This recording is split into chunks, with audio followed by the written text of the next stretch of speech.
महिलाओं के घर में गुंडा भेजने के बाद फोर्सिबली उनसे अपॉलॉजी, 15 साल की बच्ची से अपॉलॉजी लेना। Good afternoon.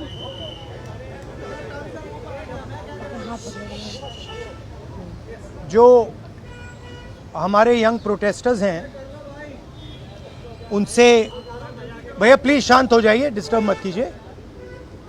जो हमारे यंग प्रोटेस्टर्स हैं अलग अलग स्टेट से, उनसे मेरी अभी मीटिंग हुई थी, डिस्कशन हुआ था, फ्रैंक डिस्कशन। सबसे पहले मैं इनके जैसे जो हज़ारों यंगस्टर्स हैं इनका और उनका धन्यवाद करना चाहता हूं कि ये कॉन्स्टिट्यूशन के लिए लड़े, एजुकेशन सिस्टम के लिए लड़े और इंडिया के फ्यूचर के लिए लड़े। मेन डिस्कशन वायलेंस पे था, हिंसा पे था, और इनका कहना है कि इन्होंने किसी पर हिंसा नहीं की, मगर इनका नॉन स्टॉप हरासमेंट हो रहा है, इनको धमकाया गया और इन पर लाठियां चलाई गई, इनको मारा गया। तो मैं चाहूंगा कि दो शब्द ये भी बोलें। बहुत अच्छा लगा क्योंकि मेन बात इन्होंने बोली कि देखिए, जब अन्याय होता है, चाहे किसी और पे भी अन्याय होता है, एज अ सिटीजन हमारी जिम्मेदारी है कि उस व्यक्ति को हम प्रोटेक्ट करें, उसकी रक्षा करें। और ये मुझे कॉन्स्टिट्यूशनल वैल्यू लगती है, नेशनलिस्ट वैल्यू लगती है। I am very proud of all of you. I am very proud of every single young person who has done this. You have done nothing wrong, and the question of accepting your apology does not arise. You do not have to apologize to anybody. You have not done anything wrong. We had a freewheeling conversation with some of the young protesters. They mentioned to me how they were assaulted, beaten, threatened. I'm very proud of them. I'm very proud of what they have done, what thousands of young Indians like them have done. They have defended the Constitution. They have protected the idea of India. They have protected India's future. Complaining about the education system, which is a flawed system, a collapsing system, a useless system, is not a crime. If anything, the system needs to be changed. It needs to be corrected. And that is all they were asking for. They were not doing violence, they were not being aggressive, they were not being nasty. They were beaten, they were assaulted, they are threatened. Accepting their apology, forcing them first, sending gundas to their house. महिलाओं के घर में गुंडा भेजने के बाद forcibly उनसे apology, 15 साल की बच्ची से अपॉलॉजी लेना और फिर उस अपॉलॉजी को एक्सेप्ट करना, accepting that apology is complete nonsense. We do not accept it. We want a education system that works. We want exam leaks to stop, and we want the future of this country, who is them, to be respected. നാണമില്ലടോ സംഘപരിവാറുകാരാ, രാജ്യത്ത് ഭരണമുണ്ടായിട്ട് രാജ്യത്തെ പ്രധാനമന്ത്രി കസേരയിൽ ഒരു സംഘപരിവാറുകാരൻ ഇരുന്നിട്ട്, രാജ്യത്തെ ആഭ്യന്തരമന്ത്രിയുടെ കസേരയിൽ ഒരു സംഘപരിവാറുകാരൻ ഇരുന്നിട്ട് 15, 16, 17, 18, 19, 20 വയസ്സുള്ള ഈ രാജ്യത്തിൻ്റെ ഭാവിയായിട്ടുള്ള വിദ്യാർത്ഥികൾ, ആ വിദ്യാർത്ഥികളെ ഗുണ്ടകളെ വിട്ട്, RSSന്റെ ക്രിമിനൽ ഗുണ്ടകളെ വിട്ട് ഭീഷണിപ്പെടുത്തി, അവരെ മുന്നിൽ നിർത്തി, അവരെ കൊണ്ട് മാപ്പ് പറയിപ്പിച്ച്, എടോ സംഘപരിവാറുകാരാ, നീ ഓർക്കേണ്ടത്, ബ്രിട്ടീഷുകാരൻ ചോദിക്കാതെ, ബ്രിട്ടീഷുകാരൻ ആവശ്യപ്പെടാതെ, ബ്രിട്ടീഷുകാരൻ നീ മാപ്പെഴുതി തന്നാൽ നിന്നെ വിടാമെന്ന് പറയാതെ സ്വമേധയാ മാപ്പെഴുതി കൊടുത്ത സവർക്കറുടെ പാരമ്പര്യമല്ലടോ ഈ വിദ്യാർത്ഥികളുടേത്. ആ വിദ്യാർത്ഥികളെ കൊണ്ട് അവരെ ഭയപ്പെടുത്തി, ഭീഷണിപ്പെടുത്തി, അവരെ എന്താ പറയേണ്ടത്, അവരുടെ മേൽ അധികാരം അടിച്ചേൽപ്പിച്ച് വീഡിയോ ചിത്രീകരിച്ച് അത് സോഷ്യൽ മീഡിയയിൽ ഇങ്ങനെ വ്യാപകമായി പ്രചരിപ്പിച്ചാൽ നിന്റെ നേതാവ് മഹാനാകുമെന്നാണോ നിങ്ങൾ കരുതുന്നത്? നരേന്ദ്രമോദിയുടെ കുബുദ്ധി അത് വലിയ കുബുദ്ധിയാ. നിങ്ങൾ നോക്കൂ, നരേന്ദ്രമോദി വന്നിട്ട് പറയുന്നു, ഞാൻ എല്ലാവർക്കും മാപ്പ് കൊടുത്തിരിക്കുന്നു. എന്ന് പറയുകയും ചെയ്യുക, വിദ്യാർത്ഥികളെ ഗുണ്ടകളെ വിട്ട് ഭീഷണിപ്പെടുത്തുകയും ചെയ്യുക. സംഘ് പരിവാർ നരേന്ദ്രമോദി അറിയാതെ, അമിത്ഷാ അറിയാതെയാണ് ഇതൊക്കെ നടക്കുന്നത്. രാജ്യത്തെ ഭരണാധികാരികൾക്ക് ഈ രാജ്യത്തെ ജനങ്ങളെ ഇത്രമാത്രം ഭയം എന്തിനാ? രാജ്യത്തെ ജനങ്ങളെ ഇത്രമാത്രം ഭയപ്പെടുന്നത് എന്തിനാ? രാജ്യത്തെ ജനങ്ങളുടെ മുകളിൽ കഴുത കയറുന്നത് എന്തിനാ? അപ്പൊ നിങ്ങളൊന്ന് ആലോചിച്ച് നോക്ക്. ഇപ്പൊ ഇന്ന് വന്ന ഒരു പുതിയ വാർത്തയുണ്ട്. എന്താണ്? നരേന്ദ്രമോദിയുടെ ഇൻസ്റ്റഗ്രാം ഫോളോവേഴ്സ് 100 മില്യൺ കടന്നിരിക്കുന്നു. കൊള്ളാം, നല്ല വാർത്തയാ. ആ വാർത്ത വരുമ്പോൾ തന്നെ മറ്റു പല വാർത്തകളും വരുന്നുണ്ട്. എന്താണ് ആ വാർത്തകൾ? അതിനെക്കുറിച്ച് വിശദമായി പറയാനുണ്ട്. സോഷ്യൽ മീഡിയ പ്ലാറ്റ്ഫോമുകളുടെ പാരന്റിംഗ് സ്ഥാപനമായിട്ടുള്ള മെറ്റയെ, ആ കമ്പനിയെ ഭീഷണിപ്പെടുത്തി, ഭയപ്പെടുത്തി, അതിലൂടെ ഫേക്ക് ഫോളോവേഴ്സിനെ സൃഷ്ടിച്ചിരിക്കുന്നു എന്നുള്ളതാണ്. ഫേസ്ബുക്കും ഇൻസ്റ്റാഗ്രാമും രാജ്യത്ത് നിലനിൽക്കാൻ വേണ്ടി, അവരുടെ ബിസിനസ് നടക്കാൻ വേണ്ടി അവർ മോദിക്ക് വാരിക്കോരി ഫോളോവേഴ്സിനെ കൊടുത്തു. നിങ്ങളൊന്ന് ആലോചിച്ച് നോക്കണം.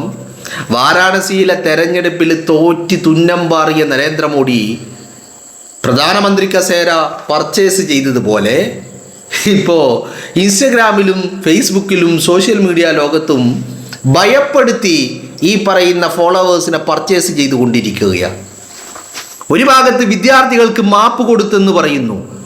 എന്നിട്ട് ആ വിദ്യാർത്ഥികളുടെ മാതാപിതാക്കളെ ഭയപ്പെടുത്തി, ഭീഷണിപ്പെടുത്തി, അവരെ മുന്നിൽ നിർത്തി വീഡിയോ ചിത്രീകരിച്ച് വീഡിയോ പ്രചരിപ്പിക്കുന്നു രാജ്യമൊട്ടുക്കെ.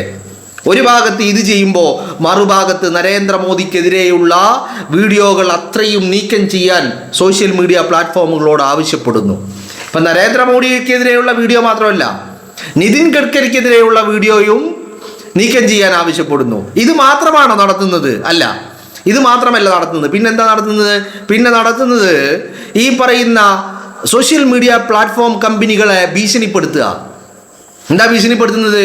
നരേന്ദ്രമോദിക്ക് 10 മില്യൺ വ്യൂസേ ഉള്ളൂ, പക്ഷേ CJPയുടെ അക്കൗണ്ടിന് 30 മില്യൺ വ്യൂസ് ഉണ്ട്. അത് ശരിയാവൂല, അവർക്ക് കുറവേ കൊടുക്കാൻ പാടൂ എന്ന് പറഞ്ഞാൽ നിങ്ങൾ ഇപ്പോൾ വലിയ പ്രതിസന്ധികൾ നേരിടുക. നിങ്ങൾ രാജ്യത്ത് ഒരു കണ്ടന്റ് ക്രിയേറ്ററായി നിൽക്കണമെങ്കിൽ, നിങ്ങൾക്ക് വ്യൂസ് ഉണ്ടാകണമെങ്കിൽ, നിങ്ങൾക്ക് അതിലൂടെ ഏണിങ്സ് ഉണ്ടാക്കണമെങ്കിൽ നിങ്ങൾ നരേന്ദ്രമോദിയെ വിമർശിക്കാൻ പാടില്ല, നിങ്ങൾ സംഘ് പരിവാറിനെ വിമർശിക്കാൻ പാടില്ല, നിങ്ങൾ നരേന്ദ്രമോദിക്കെതിരെ വീഡിയോ ചെയ്യാൻ പാടില്ല, നിങ്ങൾ നരേന്ദ്രമോദിയോട് ചോദ്യങ്ങൾ ചോദിക്കാൻ പാടില്ല, നിങ്ങൾ സംഘ് പരിവാറിനോട് ചോദ്യങ്ങൾ ചോദിക്കാൻ പാടില്ല. ഇതൊക്കെ ചോദിച്ചാൽ നിങ്ങളുടെ കണ്ടന്റ് ഇതാണെങ്കിൽ നിങ്ങളുടെ വ്യൂസ് കുത്തര താഴോട്ട് പോകും. അതിനു വേണ്ടിയുള്ള പണിയും ആരെടുത്തുകൊണ്ടിരിക്കുന്നു? സംഘ് പരിവാർ എടുത്തുകൊണ്ടിരിക്കുന്നു. സംഘ് പരിവാറിന് വേണ്ടി കുഴലൂതിയാൽ നിങ്ങൾക്ക് എത്ര വേണമെങ്കിലും വാരിക്കോരി തരും, വാരിക്കോരി. സ്വാഭാവികമായിട്ടും സാധാരണക്കാരായ ജനങ്ങൾ പണമുണ്ടാക്കിയാൽ മതി. താൻ എന്ത് പറയുന്നു, എന്ത് ചെയ്യുന്നു എന്നുള്ളതൊന്നൊരു വിഷയമേ അല്ല. ഇത് കുറച്ചധികം കാലങ്ങളായിട്ടുള്ളതാ. നരേന്ദ്രമോദിക്കെതിരെ സംസാരിച്ചാൽ നിങ്ങളുടെ വീഡിയോക്ക് റീച്ച് ഉണ്ടാവില്ല, നിങ്ങൾക്ക് അൽഗോരിതം ബ്രേക്ക് ചെയ്യാൻ കഴിയില്ല. ഇനി നരേന്ദ്രമോദിക്ക് അനുകൂലമായി സംസാരിച്ചു നോക്കൂ നിങ്ങൾ. എന്നാൽ പിന്നെ നിങ്ങൾക്ക് വെരി നെക്സ്റ്റ് ഡേ നിങ്ങൾക്ക് വൈറൽ താരമായി മാറാം. വിദ്യാർത്ഥികളെ ഭീഷണിപ്പെടുത്തി, വിദ്യാർത്ഥികളെ ഗുണ്ടകളെ വിട്ട് അവരെ കൊണ്ട് മാപ്പ് പറയിപ്പിച്ച്, അതിലൂടെ ഈ പറയുന്ന വിദ്യാർത്ഥികൾ നരേന്ദ്രമോദിയോട് മാപ്പ് പറഞ്ഞു, ഞാനെന്തോ വലിയ സംഭവമാണ് എന്നുള്ള രീതിയിൽ ചിത്രീകരിച്ച് രാജ്യത്തിന് മുന്നിൽ ഇങ്ങനെ നടക്കുക, ഗമയും കാട്ടിയിട്ട്. ഇപ്പൊ നരേന്ദ്രമോദിയുടെ ഈ 100 മില്യൺ ഫോളോവേഴ്സും നരേന്ദ്രമോദിയുടെ ചാനലിൽ വരുന്ന വീഡിയോക്ക് വരുന്ന വ്യൂസും എല്ലാം പർച്ചേസ് ചെയ്യപ്പെട്ടതാണ് എന്നുള്ളതാണ്. അത് പർച്ചേസ് ചെയ്തോട്ടെ, നമുക്കൊരു കുഴപ്പമില്ല. പക്ഷെ നിങ്ങളൊന്ന് ആലോചിച്ച് നോക്കണം, ഇതിപ്പോ എങ്ങോട്ടാ കാര്യങ്ങൾ പോകുന്നത്? പ്രധാനമന്ത്രി കസേര പർച്ചേസ് ചെയ്തു, തെരഞ്ഞെടുപ്പ് കമ്മീഷനെ പർച്ചേസ് ചെയ്തു, രാജ്യത്തെ നിയമ സംവിധാനങ്ങളെ പർച്ചേസ് ചെയ്തു. ഇപ്പം ഏറ്റവും ഒടുവിലായിട്ട് സോഷ്യൽ മീഡിയയും പർച്ചേസ് ചെയ്യുക എന്ന് പറഞ്ഞാൽ ഈ രാജ്യത്ത് തങ്ങൾക്കെതിരെ ഒരു ശബ്ദവും എവിടെ നിന്നും, ഒരു മൂലയിൽ നിന്നും, ഒരു കോണിൽ നിന്നും ഉയർന്നു വരരുത് എന്ന് വലിയ നിർബന്ധം. അതല്ലേ ഇപ്പം ചെയ്തുകൊണ്ടിരിക്കുന്നത്. ഏറ്റവും അധികം ചോദ്യങ്ങൾ ഇപ്പം നിങ്ങളൊന്ന് ആലോചിച്ച് നോക്ക്, ഇവരെ ഇതിന് പ്രേരിപ്പിച്ച ഘടകം എന്താ? ഈ ജന്തർ മന്ദറിൽ വന്ന വിദ്യാർത്ഥികൾ എന്ന് പറയുന്നത് ഇത് എവിടെ നിന്ന് ഇറങ്ങി പുറപ്പെട്ടതാ?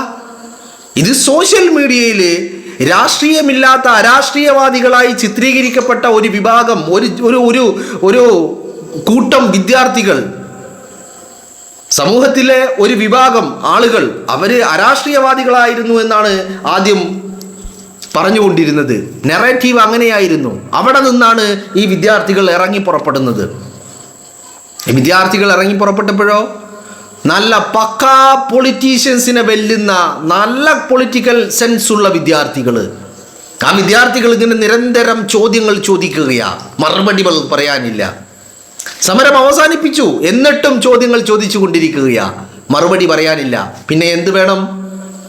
വിദ്യാർത്ഥികളായതുകൊണ്ട് ഇവരുടെ ശബ്ദങ്ങൾ അടിച്ചമർത്താൻ ഈ സോഷ്യൽ മീഡിയ ഒന്നടങ്കം പൂട്ടിക്കെട്ടുക. നരേന്ദ്രമോദിക്കെതിരെ ചോദ്യം ചോദിച്ചാൽ വീഡിയോ റിമൂവ് ചെയ്യണം, ഗഡ്കരിക്കെതിരെ ചോദ്യങ്ങൾ ചോദിച്ചാൽ വീഡിയോ റിമൂവ് ചെയ്യണം, ഇവരുടെ റീച്ച് കുറക്കണം, ഇവർക്ക് വ്യൂസ് ഉണ്ടാകാൻ പാടില്ല, ഇവർക്ക് വ്യൂസ് കൊടുക്കാൻ പാടില്ല, അങ്ങനെ പലവിധ നിയമങ്ങൾ. ഏതുപോലെ രാജ്യത്തെ തെരഞ്ഞെടുപ്പ് കമ്മീഷനെ പർച്ചേസ് ചെയ്തതുപോലെ സോഷ്യൽ മീഡിയ പ്ലാറ്റ്ഫോമുകളെയും പർച്ചേസ് ചെയ്യുകയാണ്. ഏത് 56 ഇഞ്ചിൻ്റെ നരേന്ദ്രമോദി? എന്ത് 56 ഇഞ്ച്? ഏത് 56 ഇഞ്ച്? എവിടുത്തെ 56 ഇഞ്ച്? ഭയമാണ്, ഭയമാണ്, ഭയമാണ്, ഭയം മാത്രമാണ്. പേടിയാണ്, പേടിയാണ്, പേടിയാണ്. ഭയന്ന് മുട്ടുകാൽ വിറക്കുന്നുണ്ട് എന്നുള്ളതാണ് അല്ലേ മനസ്സിലാക്കാൻ കഴിയുന്നത്? അല്ലെങ്കിൽ നിങ്ങളൊന്ന് ആലോചിച്ച് നോക്ക്. ഇപ്പോൾ വിദ്യാർത്ഥികൾക്ക് മാപ്പ് കൊടുത്തു എന്ന് പറയുന്ന വ്യക്തി വിദ്യാർത്ഥികൾ ടോർച്ചർ ചെയ്യുക. ഇപ്പം ഇന്ന് രാഹുൽ ഗാന്ധിയുടെ കൂടെ വാർത്താ സമ്മേളനത്തിലെത്തിയ വിദ്യാർത്ഥികൾ പറയുന്ന വാക്കുകൾ അത്രയും നമ്മളെ ഞെട്ടിപ്പിക്കുന്ന കാര്യങ്ങളാണ്. ഈ വിദ്യാർത്ഥികളുടെ പേര് ചോദിക്കുന്നു, ഊര് ചോദിക്കുന്നു. പേര് പറയുമ്പോൾ അതിൽ മുസ്ലിമാണെന്ന് തോന്നിക്കഴിഞ്ഞാൽ അവർക്ക് മറ്റൊരു ലിസ്റ്റ് ഉണ്ടാക്കുന്നു, വലിയ രീതിയിൽ ടോർച്ചർ ചെയ്യുന്നു. ഈ പറയുന്ന വിദ്യാർത്ഥികളെ ഭയപ്പെടുത്തി കീഴ്പ്പെടുത്താമെന്ന് നരേന്ദ്രമോദിയെ സംബന്ധിച്ചിടത്തോളം മറ്റൊരു കാര്യം കൂടിയുണ്ട്.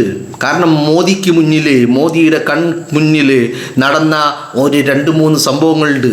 ഒന്ന് നേപ്പാളാണ്, മറ്റൊന്ന് ബംഗ്ലാദേശാണ്, മറ്റൊന്ന് ശ്രീലങ്കയാണ്. വിദ്യാർത്ഥികളെങ്ങാനും തെരുവിലിറങ്ങിയാൽ തീരും തങ്ങൾ എന്നുള്ള ഭയം തന്നെയാണ് ഇവരെ വേട്ടയാടിക്കൊണ്ടിരിക്കുന്നത്.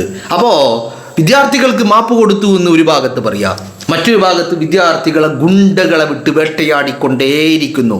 ഇവിടെ അതിനേക്കാൾ വലിയ എനിക്ക് വലിയ എന്നെ ആശങ്കയുണ്ടാക്കുന്ന ഒരു കാര്യമെന്ന് പറയുന്നത്, ഇപ്പം ഈ വിദ്യാർത്ഥികളൊക്കെ ജന്തർ മന്ദറിലെ CJPയുടെ പ്രതിഷേധത്തിൻ്റെ ഭാഗമായവരാ.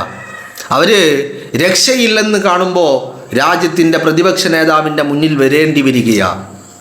നിയമപരമായ ഒരുപാട് നൂലാമാലകൾ, നിയമപരമായ കേസുകളിൽ കുടുക്കി വിദ്യാർത്ഥികളുടെ ഭാവി തന്നെ തങ്ങൾക്കെതിരെ ശബ്ദിക്കുന്നവരുടെ ഇനി ഈ രാജ്യത്ത് ഉണ്ടാവരുത് എന്നുള്ള വലിയ ഒരു തിട്ടൂരവുമായിട്ടാണ് സംഘപരിവാർ ഭരണകൂടം ഇറങ്ങിത്തിരിച്ചിരിക്കുന്നത് എന്ന് വലിയ ആശങ്കാജനകമാണ്.